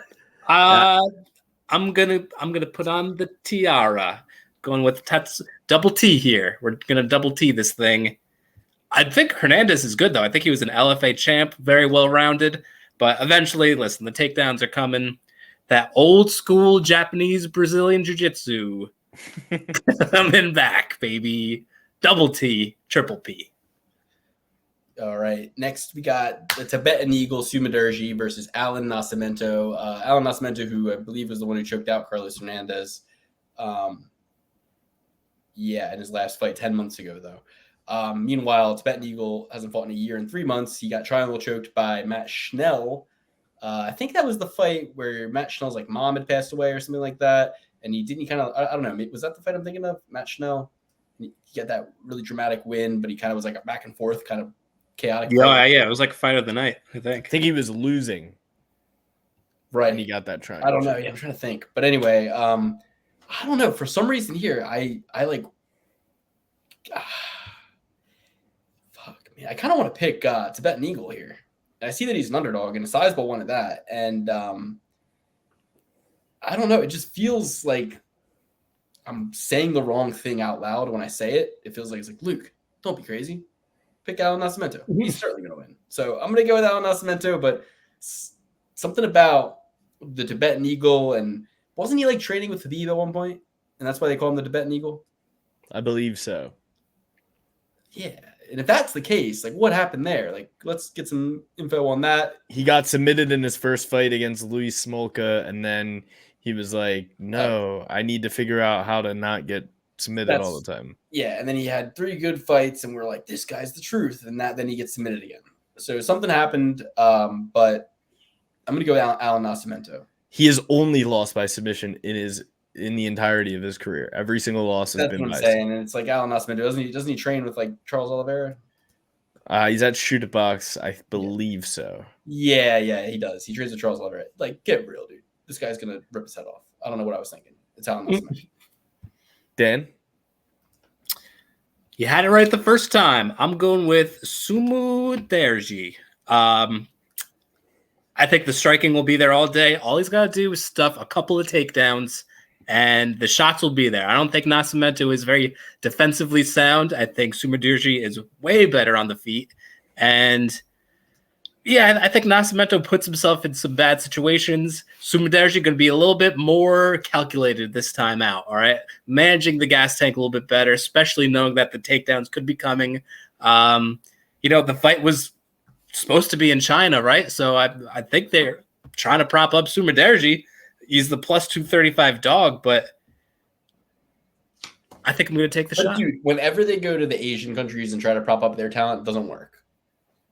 They try all the time. It never fucking works. But this kid's an actual talent. We go in there and we fucking destroy everybody because we are the U.S. and Brazil has our back too. They're our greatest ally in MMA. In MMA lore, the Brazilians are our greatest ally. Okay, we can't be going at like that's why when the Brazilians say like Colby Covington. That's what I'm saying. Like, but they started that. It's like they're the ones saying "Ooh, vamos hey." It's like, dude, we like Anderson Silva. We like Jose Aldo. We like your people. Like, we like your champions. Yeah, so I'm going with Alan Nascimento just because I think when it comes to the wrestling, if you got that wrestling, if you got that grappling, that's going to be the X factor in a 3-round fight. And yeah, they were going to put this in China or whatever, but it's not in China no more. Now it's in the good old US of A, and he's got to come over here now. So that's a flight for him that it's probably a lot harder than coming up from Brazil. No time, not as much of a time change coming up from South America, right? Yeah, for sure. I'm gonna go with Sumudaerji as well. Interesting. So I'm on an island by myself with Alan Nascimento, even though I was the one who kind of like gave you guys the idea. All right, cool. So great point is like Shannon Ross. He looks like Logan Paul's friend. Like this is somebody they're trying to serve up the peace of mind over here. You know what I mean? 8-0 guy, South Korean fighter. They were gonna have him fight in China, and he hasn't fought anybody in the UFC yet. Really, he fought Sung Gok Choi 9 months ago, but that guy I think was his debut too. And now he's getting his first UFC opponent, and who's he getting? Shannon Ross, the Turkish delight, who is coming off a knockout loss 4 months ago, a knockout loss 9 months ago, and a knockout loss a year and 3 months ago. Back to back to back KOs. So, objects in motion stay in motion. Jordan Peterson, he said when 2 lobsters have a duel, if the lobster wins, he's exponentially more likely to win his next fight. If the lobster loses, he ascends down Dante's Inferno to the center of fiery pits of hell of his own. Don't listen to Jordan Peterson, by the way. What I just told you is enough. That is enough, Jordan Peterson, to last you the rest of your life. But I'm going objects in motion, stay in motion.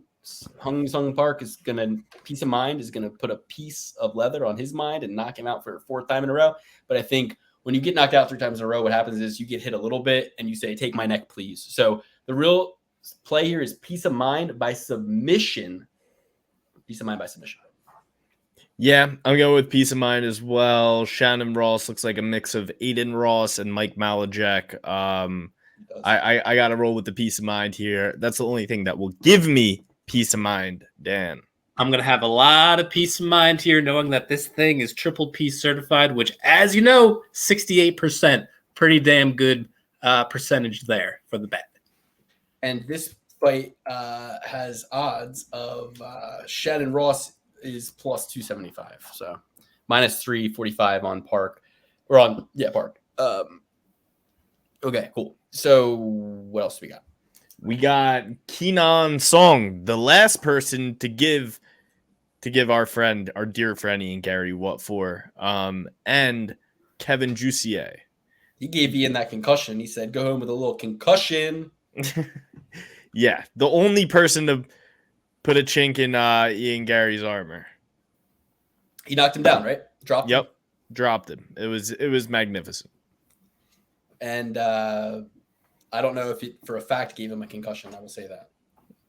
Yeah. I do not want to get wrapped up. You don't want to mess with these people who are litigious, Luke. Okay? I know. It's the most annoying. I know. It's not annoying. Everything's fine. Kenong Song, the assassin. Rolando Bedoya. That I think he was. I mean, he's somebody I picked against Kenong Song for sure. And when he lost, I said cut him. Right. I mean, I was not happy, not impressed by that performance. The machine, didn't fight like a machine in there. I think he almost finished Song in the beginning and then like lost all his cardio or something like that. I gotta go back. And see what my thought was on that. I don't want to damn Bedoya, but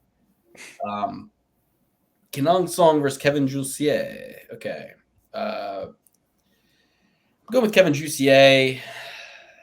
UFC's hot new toy. Just fought 2 months and a day ago. Got a fucking finish win. 30 years old, 6'2", hearty city kickboxing product, beast, 4-inch reach advantage. Probably gonna finish the fight too. I'm going with Kevin Jousset. Yeah, after Jousset's last fight against Kiefer Crosby, I swore I would take notice of him. I swore I would be on his side next time. He's everything Ian Garry wants to be. This Jousset guy. Everything that Ian Garry wants to be is Kevin Jousset. He does look like next for me and Garry. Yeah, it's like Frieza, but this isn't even his final form. That last fight against Kiefer Crosby was not even the tip of the iceberg. This is nowhere near his final form. He's gonna go out there and absolutely wreck Kenon and on song. It goes Conor McGregor, Ian Garry, Kevin Jousset, Brock Lesnar. Yes. Yes. Yeah, this is Alpha Chad version of Ian Garry. He would never live with his wife's ex-husband. He would, in fact, make his wife live with his ex-wife and make them all stay under one roof. Maybe he wouldn't. But again, the two guys thing sounds cooler to me, just from like a bro and out perspective. Like you guys want another. I would never want my ex living with me and my girl now, nor would I want any other woman ever. Like, I mean, I'm worried I'm going to make another daughter, and then I got another woman, like, you know what I mean? Another, like, more women in my house. Like, guys, it's so hard to keep one woman happy. You think it's easy to keep 2, 3? Like, that's you're setting yourself up for failure is what I'm trying to say. And if I had another man around the house, I talk about this all the time. If I had another man around the house, I would get so much more done. I would be able to put all this room would be so much more organized. The studio would be built, finished, done. We'd be drilling stuff in.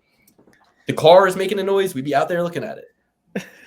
Because, like, if I had another guy, we could look up YouTube videos together and be like, sound, bumper, sound, wheel well, suspension problem. And he could be like, I think this is it. And then we could, like, get under there with the flashlight together. You know what I mean?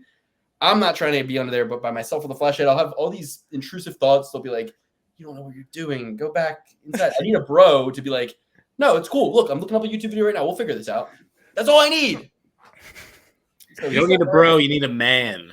Yeah, I was about to say, your bro is just like a guy who can take you under his wing and like teach you how to operate on the vehicle. Either I just need somebody else to keep me from quitting halfway through and getting frustrated. I just need someone else interested with me. Like, no, like let's Google a couple things. You know, like I need an AI assistant who's positive, but also is physically there too. You know what I mean? That's the next step. Just in case you need to cuddle up on him when you get scared. Stop with every idea and just get us floating like AIs that can help us do quests like in the video games, like waypoints. Like it can put. All I need is like a floating AI that can be like, no, Luke, don't go to the liquor store. Go this way. This is the way to the bank to get the loan to start the business. Not, you know, it's like go here and here's the form you need. Just prints it out. I'm like, thank you. It's like, yep, just sign there and there. The bank's gonna give you $15,000. I already did it for you. You know. That would be nice.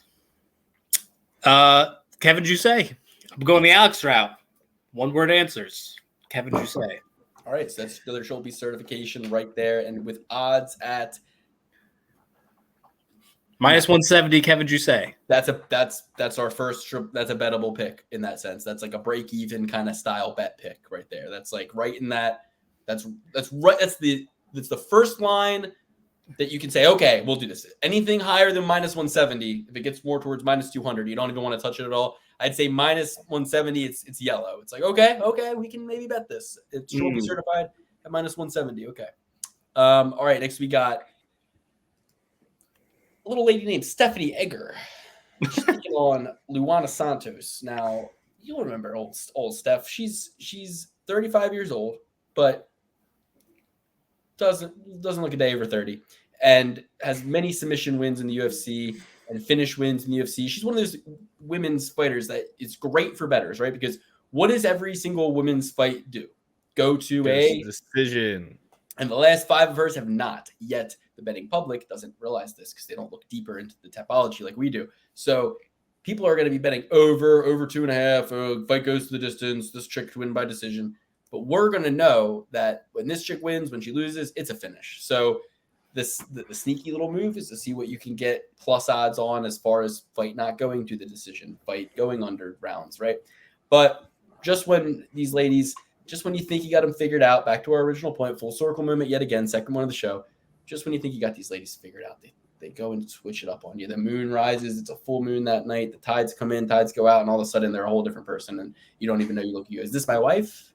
This is not my beautiful wife. This is not my beautiful house. How did I get here?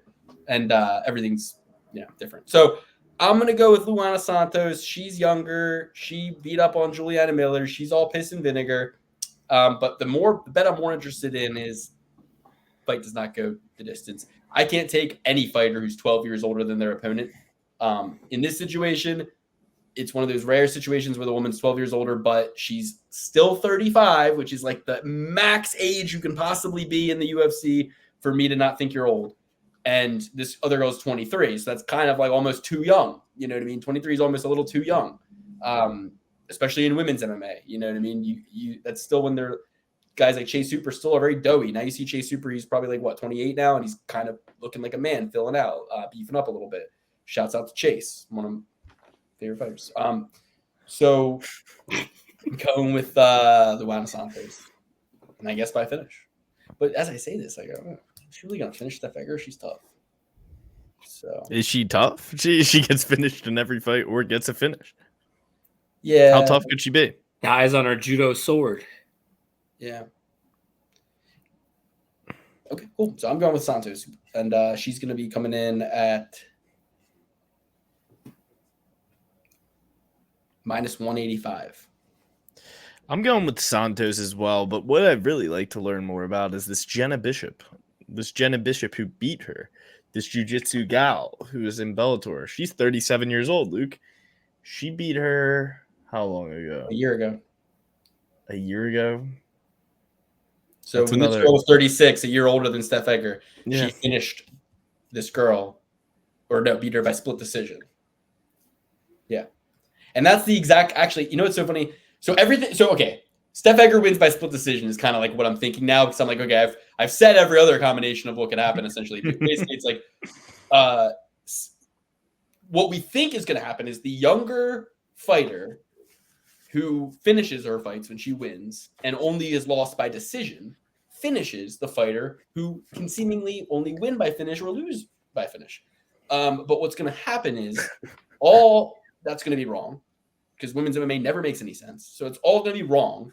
Santos, for the first time, will get taken into deep waters, where Steph Egger, who, doesn't go to decision a lot, but, is old enough in the sport to understand what to do in this situation and can out-veteran her and shit like that. And then she out-veterans her and gets some judo throws and has time on top at the end of a couple rounds and ends up getting a split decision victory over Santos. So I'm walking into a wall here either way, but it's not a fight we really are interested in betting. It's a ladies MMA fight. So just do what you want to do with the information I gave you. I told you what I think could happen. I'm still sticking with Santos just because I'm gonna go with what makes sense. I'm not gonna force myself to think crazy because the shit is crazy. I'm gonna keep myself sane, Dan, what do you think? This message is to Luana Santos. Hey, Luana, I've been a victim of catfishing, and I won't be fooled again. So don't put up that Tapology picture thinking you're fooling me. I know that's not actually you. I'm actually predicting that you're going to be a lot more brutish when you go into the UFC octagon. And therefore, with that knowledge, I'm going to pick you to win the fight because you must be a real sicko to be out there trying to catfish people knowing that you're a brute. Yeah, I'm going to go with Santos on this one as well. I'm just not in the business of betting on old ladies. Men age like wine, women age like milk. Have you seen the Tapology pick? Do you know what I'm talking about? I know exactly what you're talking about. She is quite the cutie pie. No. That is a catfished picture. Well, sign me up. Call me Monte Teo. Sign me up for that type of action. I don't even care if it's real. If I could show that to people, my whole life would change. But that's besides the point. Evidently, you haven't been a victim of catfishing. Not yet, but I'm open to it. I'm open to that type of action. I got catfished by Little B the Base God one time. Somebody hacked Little B the Base God's Instagram account and DM'd me and said that he wanted to do it to record with me in the studio. And I thought that he really did want to record me. I wasn't even a singer or songwriter. I was like, word, I'm just gonna go meet him at least. I was like, I'll just explain that I'm not because my Instagram handle says rapper in it, but I'm not a rapper. So I was like, I'll just explain to him that I'm not really a rapper, but he'll get it, and then he'll want to just work with me in other ways. But they asked me for money, and I was like, oh, I don't think Little B the Bass God wants money from me. Yeah, he had a blue check mark and everything, though. So I was like, this is real. Like, it was the official account, I'm pretty sure. So I was like, shit, this guy wants to help Lil B. It's just been confirmed that he's a prince that's been held captive in Nigeria. Help him out. Dude, honestly, it might just have been Lil B. He's like, I still hustle. I just like to do creepy shit. He's like, I thought I could get you for a couple bucks. I don't know. I'll be like, all right. All right. Well, next up on the docket, we got Ryan Dos Santos and one of my jiu-jitsu crushes back in the day when I was a big jiu-jitsu head. I was a big fan of Taira Alencar. Luke, you could plug your favorite book. Oh, guys, if you're struggling with nicotine addiction, check out Alencar. Named Alencar. Alencar is Easy Way to Quit Smoking. Check that out if you're interested in giving up smoking in the new year. New Year's resolutions, they don't start on the first, guys. They start now, okay? They start now. And Luke, as to this fight, are you going to go with your Dos Santoses, or are you going to go with just one Santos, the Santos from before? Ooh, did I go with the Santos before? You went with Luana Santos. Oh, so you can go with Dos Santoses right now with do I want uno, Dos Santos. Or do I want dos?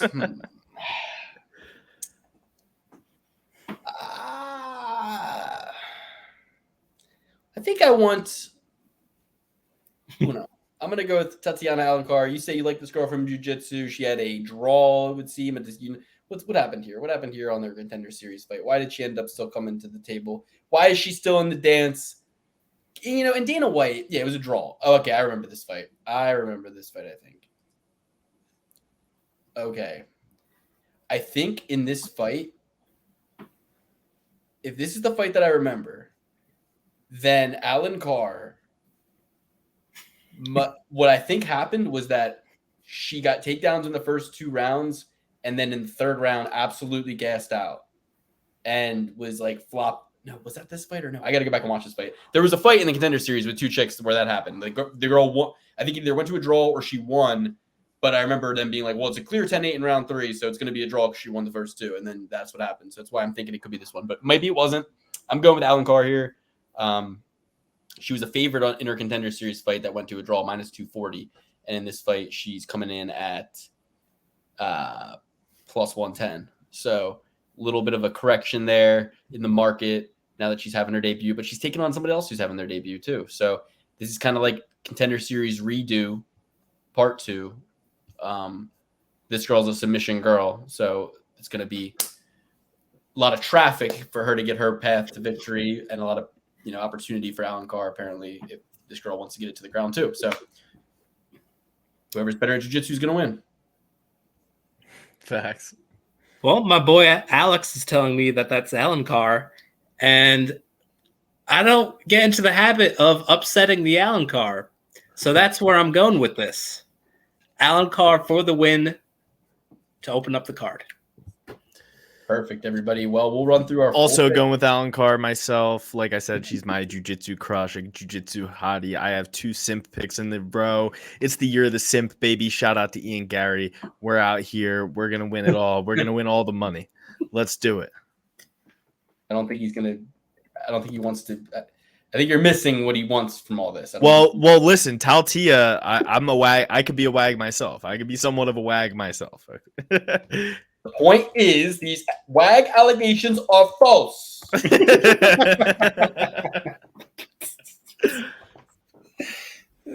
you guys see the meme of Israel Adesanya where it was like, wag, how to please your dog? And it was with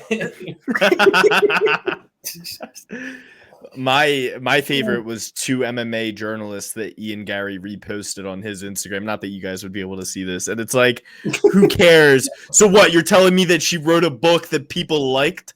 Dude, that works remarkably well. Now that I think about it, the MMA guru could be really putting his dick in the hornet's nest with all of these enemies he's making, because if Layla Ali and Israel Adesanya unite and go, hey, yeah, he fucking ruined my life too. Fuck that guy. Like, they got money and power, and like, it was so funny when the MMA guru was talking about this. He was like, Sean Strickland probably going to be fine over there in America, but in the UK, we don't have freedom of speech. So, and that just made me happy to live in America, I guess. Yeah, we're always worried about, we have to tell people we aren't even real to say what we want to say, but we could just be in a place where they could take our whole freedom for it. We need the drop of that girl going, that motherfucker right there is not real. All right, well, full picks. Do yours like reasonably slow so I can jot them down while you're doing the 10. But mine are going to be, I'm going with Yadong Song. I don't love it. You know what I mean? I kind of really loved watching Gutierrez look real slick in there, but I think it's with the Song, it's going to be a little bit of a power factor. I think he's just so much more beefy than Gutierrez, and can get those body lock takedowns, can push him up against the fence, and can just take it and give it harder a little bit. I think he can eat some of Gutierrez's point fighting and come back for the knockout. So I just wanted to say that fine tip point on that. We'll come back and do a fine tooth comb with it in a couple weeks. But yeah, Yadong Song, Khalil Roundtree Jr., Jung-Young Park, Nasrat Haqparast, Tatsuya Taira, Alan Nascimento, Peace of Mind, Hung Sung Park, Kevin Jousset, Luana Santos, but she's going to lose by split decision, and Talita Alencar. Those are my 10 picks. If you're rolling with me, you're taking Talita Alencar, Luana Santos, Kevin Jousset, Hyeon Song Park, Sumudaerji, Tatsuro Taira, Nasrat Haqparast, Andre Muniz, Anthony Smith, and then Yadong Song. Danny, what do you got for us? If you're rolling with me, thank you for going on this journey with me as I get the perfect parlay going down 2 Saturdays from now, because I have a feeling about these 10 fighters. Nice and easy.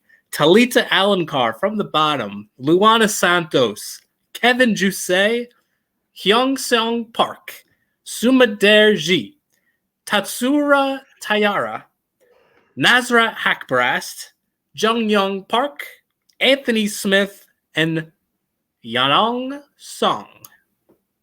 And the trophy certified are going to be Yadong Song, Nasrat Haqparast, Tatsuya Taira, Hung Sung Park, Kevin Jousset, Luana Santos, and Talita Alencar. So out of the 10 fights, 7 are going to be trophy certified for you. And of the 7 that I see, the only one that gives me a bad feeling is Haqparast. Haqparast gives me a bad feeling. So, but expect me next week to go in the Golden Club and be like, I'm switching to Jamie Mullarkey. I don't know why. I don't like either of them. I would fade both of them in a lot of ways if I could, but they fight each other, so I'm not going to be able to do that. But thank you guys for joining the show. And we're going to hop into the Cone Club and talk about a way better card with Jousset, with Beneil Dariush versus Arman Sarukian, with Jalen Turner versus Bobby Green, with Rob Font versus Davidson Figueiredo, Sean Brady versus Kelvin Gastelum, Clay Guida is fighting, Misha Tate is fighting. This is like 2005 all over again, or 2010. We got Poteria, we got Wellington Thurman. I mean, this is a fight with that. You know all the names. Jousset versus Jakar Close. The line flips. Lecky's now plus money. Let's get into it. Let's talk about it. We're going to go through that whole card with the Fine Tooth Comb and touch on some hot topics in the Fine Tooth Comb Club. It's a pittance to join. It's so cheap. It's insane. The prices need to go up. Inflation, it has not risen since the inflation. So we are definitely losing a lot of money and getting destroyed. If you're going to join and you think joining for 1 month does anything for us, there's 3 of us. 1 month of your money literally barely keeps the lights on. It costs us money to have monthly members. It literally costs us money to have monthly members. So you need to get in there for the full year, and you need to test it out. Get in there for a year. Listen to our picks. Look at our open bets. Pick ones that work for you, or don't pick any at all. Fade them entirely, but just get in there for the full year. We need to build up the war chest. That's not going to come with a little $10 a month. It's going to come when you get the discount, 16%, $100 even for the full year. Everybody can do that. That's not even an issue. I'm the poorest guy I know, and I could do that tomorrow 10 times over. So get into the Patreon, join the Fine Tooth Comb Club, come watch the next episode. Thank you for watching the show. If you've watched this long, you clearly like it. So get another one. Get another episode. There's lots of fun to be had in there. And please talk in the Discord, because we're doing power rankings in the Discord every few weeks of the people who deserve it the most. So please get into that Discord. Chat alongside with us in the fights. Give us your picks. It's us against the bookies, guys. We're not out here cannibalizing each other. We're out here helping, encouraging. The Discord. No. I'm cannibalizing a lot of people. Okay. I don't want anything to do with a lot of these guys in this space. And we know another guy who likes to talk about getting litigious, who I still have in the back of my mind that I'll remember. I will always remember you, buddy, and I'm coming. In my wildest fantasies, I can't even imagine what you're thinking of doing. Let's get into it. Everybody in the Patreon, thank you for joining the show. Love you all very much, and take care. Enjoy the holiday season.